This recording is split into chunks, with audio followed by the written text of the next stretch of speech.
If you went to someone's home for a week and they fed you both literally and spiritually, you wouldn't have to turn a hand. Wouldn't it be like family? Like your sister? She's with us this morning on Carolina People. Meet her, coming up next.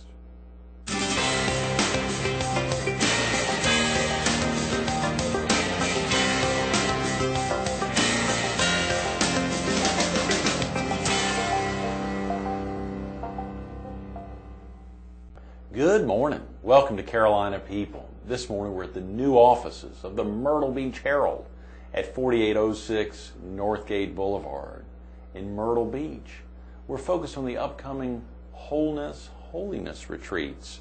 And we're visiting with the acting executive director of Mercy Hospice and Palliative Care and the co-founder and co-director of the Wholeness, Holiness retreats, Sister Connie Fahey. Good morning. Good morning. Do you mind if I call you Sister Connie? I think I've heard that around. Everybody calls me. That's right. So they formally Sister Connie Fahey, but most everyone calls you Sister Connie. Thank you for coming in early on a Friday morning. It's nice to be here. And the Wholeness, Holiness retreats are celebrating their first anniversary about now. You're right. We did our first one. Well, we've actually done a couple before we really went into the business of it last year. But our first one was in July of last year. Oh, great. So literally. We're coming on our first year anniversary. Right on it. That is wonderful. Well, of course, in a tremendous success already. That's right. Out of the gate. The fascinating thing was hearing from you earlier this morning, just highlighting that as small as 4 or 5, even up to 7 folks, but a great number is that number 5. Right. Because of the nature of the retreat, we give very individualized care. And it's an individual kind of addressment of issues that any woman would have in her life. Any woman? Any woman. Oh, come on. Yeah. Any woman? We've had women from, I think the youngest one's been around, 22 or 3, and the oldest one has been 81 or 2. I saw an 80-plus-year-old writing one of the great testimonies on y'all's website. Right. There's some beautiful testimonials there. Right. Yes.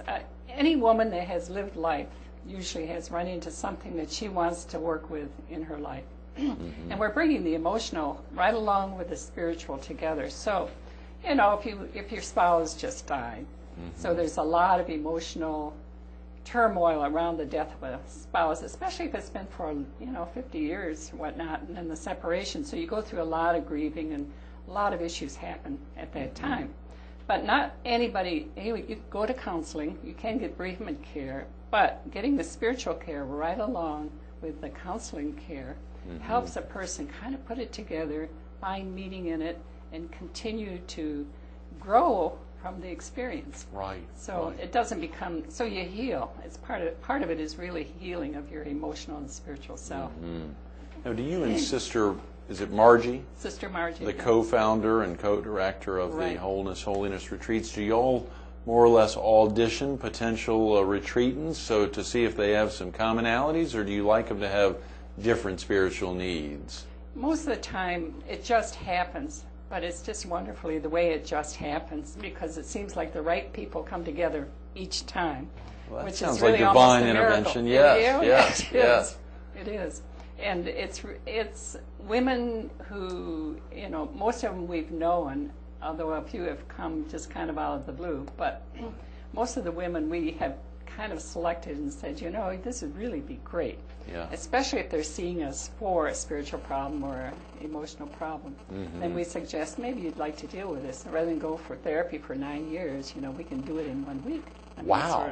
Listen to that. Yes. And of course, being around other women who may be going through some other things that want to strengthen their both spiritual and emotional lives. Right. There's as much support in the women's group, in the group itself, as even with our individual direction.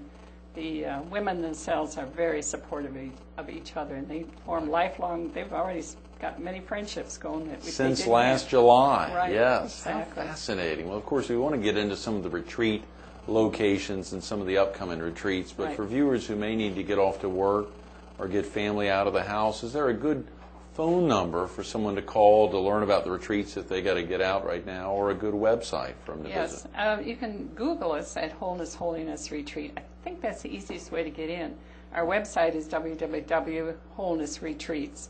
Okay, And our great. phone number is 843-902-6807. Okay. And that's my personal cell number. Listen to that. Wow. Well, that's So- somebody who really wants to get some good, give folks the opportunity Right. to have these Wholeness, Holiness retreats. That is wonderful. Do folks need to be persons of faith to be participants in since they're called Wholeness, Holiness retreats, assumably some tie-in, but maybe not? Well, several women have come that are in deep faith crisis. They can't go to church for whatever reason. There's lots of reasons why people don't go to church. But these are women that really have a deep spirituality. And so we really are dealing with the spirituality part, not religion per se. So often when you're in a crisis, if you've gone through a divorce, or if you've gone through death, or if you've gone through, your kids are giving you trouble kind of thing, there's that little bit of spirituality, emotional trauma that's happening in your life. So we take it from both angles. And Right. so during the retreat, I listen very carefully when we do our first little exercise, just to hear where people are. Many people are coming because they do want to learn how to pray, because our churches don't always teach us how to pray. They teach us out of prayer books, and they teach us how to rote pray, but they don't often teach us that there's many ways to pray. So the week is spent learning different ways, and I'm always amazed at what strikes a chord with people. Right. And so there's no one way to do it. And so we simply listen, and we follow the woman wherever she is. Sometimes it's they're having a real kind of faith crisis, and so we just, go with it. And that's part of the normal spiritual journey. And sometimes just naming it for them is very helpful. If this is normal, Right. if they want it, then you move, right, and then you start talking about it. And once you start talking about it, in some ways, talking about your prayer life is almost more difficult than talking about Right. many other things. Oh, I bet. It's very personal. Right. And people always feel like they're, in some ways, they feel like they don't know how to do it. Right. But prayer is just totally normal. It's part of our life. It's just, you can't help not pray. I mean, all you got to do is look at Scripture, and they say the Spirit is praying in you. And by the very fact that you're alive, God is alive in you. I mean, it's just a kind of amazing thing that people don't realize that God is just all over. And so don't get so uptight. Have a relationship. Have fun. And we actually like to play with God, which is quite different than what your church Sounds is like teaching. a retreat, a setting that probably a lot more folks than just women would like to be on. This is currently, you and Sister Margie really focused on women, though. Right. We feel like women often have not had access to this kind of care. And so we feel that it's really important to deal with women. And women have issues that often men don't have. They feel pretty second class in our society and culture. And so we figure we'll give them first place. Listen to that, first-class service. I love right. it. I love it. Well, I'm sure a lot of folks think through that idea about how to pray, but they wanted. This is an entirely non-denominational setting. Exactly. Right. Yeah. A We're doing it in homes, in comfortable homes, I would say. Yes. We've had some lovely homes. Oh, I bet offered you to us. have. Absolutely. We've got a wonderful lineup of some of the upcoming retreats. I think August 17th through the 23rd in Maggie Valley in North Carolina. I know one that's booked in late September there in Kingstree, South Carolina, and then a couple more coming up in Litchfield and here in Myrtle Beach in October and November. So it's as simple as someone picking up the phone, dialing 843-907-6807 to talk to you about if they could get in, if they can find a week and take an entire week off from whatever they're doing. They really need to be there and immerse themselves in. They can't break away to do other things. No. They really need to be there. Right. It takes a week. Right. And it's amazing. Most people come in fear and trepidation, But after the first night, they really adjust. And it takes about a week to move through the cycle to the final day on Saturday. And Saturday is kind of our resurrection day. And everything we've worked through during the week, we kind of celebrate on Saturday. So Wow. That's tremendous. So Well, we want to break down a typical week, but those aspects, of course, just a little bit about you. Are you originally from the area, Sister Connie? Well, I've been around here for 30 years, so I'm originally from Wisconsin. Okay, right. And so I migrated down here simply because I actually went to McLeod Hospital and set up a school of med tech back in 1970 something or other. Right, yes. And so I worked at McLeod for a few years, and at that time, the Bishop of Charleston, South Carolina here, asked if we would do more health care in this area. I happen to be working in health care, and so I said, well, why shouldn't we do a hospice? So I began hospice here with Charlie Sasser in Conway. Right. So Mercy Hospice started back in 1981. Right. Okay, 1981 with Dr. Charlie Sasser. We Right. had a couple years ago a guest on the show's magnificent supporter of palliative care and, Right. of course, of Mercy Hospice. Right. That's wonderful. Back in 81. Right. Golly, and you all celebrated your silver anniversary then just a couple of years ago. Exactly. Yeah, we're getting old. Mercy Hospice is going strong. I think we said earlier you're the acting executive director. Right, I'm right back now. in.